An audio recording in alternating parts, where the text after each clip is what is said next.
At first glance, Star Citizen Alpha 4.9 may not appear to be one of Star Citizen's most ambitious updates. Unlike previous releases that introduced major gameplay improvements, like new professions for example, the focus this time is clearly on refining the existing experience. Many of the most interesting additions were not highlighted on the roadmap, yet have the potential to make everyday gameplay noticeably smoother.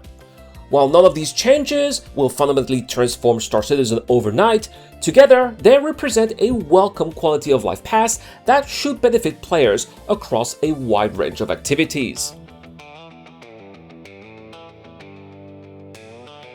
Perhaps the most significant improvement of the entire patch is aimed at industrial gameplay.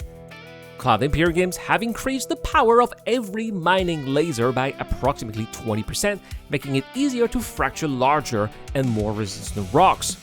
This should reduce the need for additional mining gadgets, make solo mining more forgiving, especially if you're going for iron, and allow miners to spend less time fighting the fracture window and more time collecting valuable resources like lindinium or sarvillium.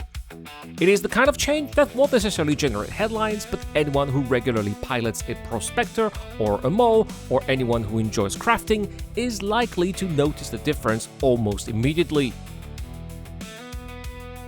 Cargo pilots also receive a surprisingly useful improvement. Tractor beams can now be used inside the armistice zone of distribution centers, removing one of the most frustrating limitations encountered while handling freight, and until now moving these boxes, of course, within the protected areas were involving awkward workarounds or unnecessary trips outside of the safe zone, but by allowing tractor beams to function where logistics gameplay naturally takes place, cargo operations should become considerably more efficient and much less cumbersome.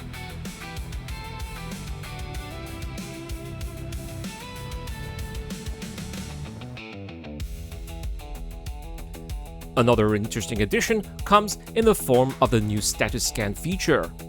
Players can now scan ships and vehicles to determine their ownership status before deciding how to interact with them. While we are going to need to spend some time testing exactly how much information the scan provides, it could become a valuable tool for salvagers looking for abandoned ships, bounty hunters verifying potential targets, or even pirates assessing whether a vessel is worth pursuing. It's a small addition on paper, but one that has the potential to influence a variety of gameplay loops. Combat also benefits from a significant improvement through the overhaul of vehicle hit marker feedback. Rather than displaying a generic hit confirmation, the game now distinguishes between impacts on shields, armor, hull, and internal components, while also indicating when a shot has been completely deflected. Later PTU builds expand the system further by introducing dedicated audio cues and improved visual feedback, allowing players to better understand the effectiveness of their weapon during combat. It is a subtle enhancement, but one that should make every firefight feel considerably more responsive.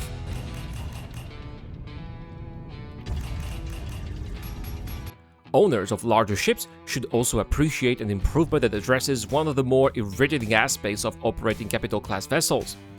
Previously, repairs, refueling, and restocking often required a ship's pivot point to be positioned almost perfectly inside the servicing zone before the game would recognize it.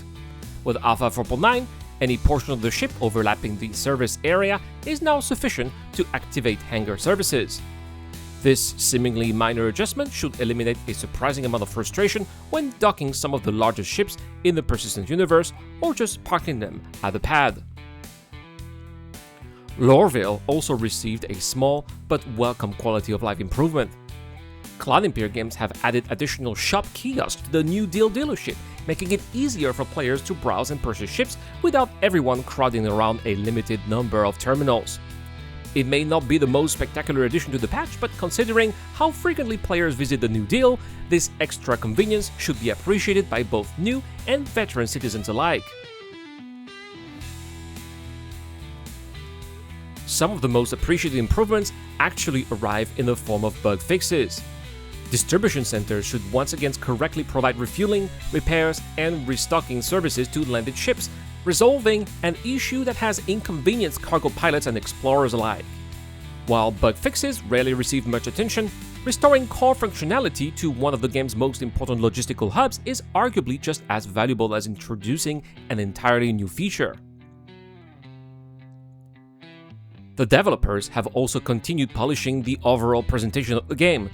Ship flyby sounds and long-distance audio attenuation have been adjusted across the entire fleet, resulting in more natural audio transition as ships approach, pass overhead, and disappear into the distance. It is the sort of refinement that many players may not consciously notice, yet it contributes significantly to the atmosphere and immersion of the Persistence universe.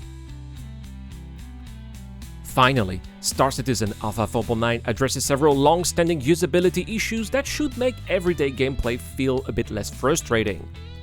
Interaction prompts have been refined to better align with the objects that players are actually looking at, reducing those moments where players find themselves searching for an invisible interaction point.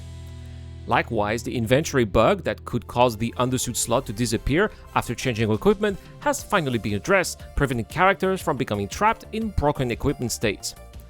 Also, the refueling prompt has also gone, which means that we don't need to disable the hints in the game menu anymore when we start the game. Individually, these fixes may seem relatively small, but together they contribute to a noticeably smoother experience. Taken individually, many of these changes might appear to be modest. Collectively, however, they reveal the true direction of Star Citizen Alpha 4.9. Rather than chasing flashy headline features, Cloud Imperium Games has spent much of this development cycle refining existing systems and eliminating many of the small frustrations that players encounter every day. This is an update focused on less than extending the universe and more on improving the experience of living within it. If these changes perform as well in practice as they do on paper, Star Citizen Alpha 4.9 may ultimately be remembered not for introducing groundbreaking new mechanics, but for making Star Citizen simply feel better to play, and that is something that we desperately need. Anyway guys, thank you so much for being here with me until the end. I've been the Eradicator. Thank you so much for watching this episode. Don't forget to check out my Patreon if you want to support the channel a bit more. It really helps a lot. Shout out to Dr. Fobin, Soulguard Narcissus, The Key to the Crush, Rise, and Zero Crusher, and I will see you guys in the next one.